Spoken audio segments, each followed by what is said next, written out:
10 நிமிஷத்துல ஈஸியான evening snacks எப்படி பண்ணலாம்னு பார்க்கலாமா? அதுக்கு ஒரு பவுல்ல 2 டேபிள் ஸ்பூன் கார்ன்ஃப்ளவர் மாவு, 2 table spoon sugar, 2 cup milk ஊத்தி நல்லா மிக்ஸ் பண்ணி விட்டுக்கோங்க. நம்ம மிக்ஸ் பண்ணி வச்சத ஸ்டவ்ல வச்சுட்டு கைவிடாம கிண்டிட்டே இருங்க. அது கூட 1 டேபிள் ஸ்பூன் நெய்யும், கொஞ்சமா ஏலக்காய் தூள் போட்டும் நல்லா கிண்டிட்டே இருங்க. அது ஒரு ஜெல்லி கன்சிஸ்டன்சி வரவும் நீங்க ஸ்டவ் ஆஃப் பண்ணிருங்க.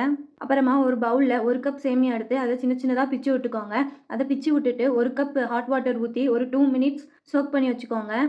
சோக் பண்ண சேமியாவோட எக்ஸஸ் வாட்டர் எல்லாம் நீங்க வடிகட்டி வச்சுக்கோங்க. அப்புறமா அந்த சேமியா கூட 2 டேபிள் ஸ்பூன் சுகர் ஆட் பண்ணிட்டு 1 டேபிள் ஸ்பூன் கீ போட்டு நல்லா மிக்ஸ் பண்ணி விட்டுக்கோங்க.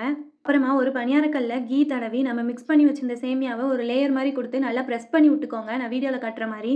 அது கூடவே நம்ம பண்ண கஸ்டர்ட் மில்கை சென்டரா வச்சு உங்களுக்கு தேவையான அளவு எல்லா போர்ஷன்லையும் ஊற்றி கடைசியாக நம்ம ரெடி பண்ணி வச்சிருக்க சேமியாவை டாப் லேயராக வச்சு கவர் பண்ணி விட்டுக்கோங்க.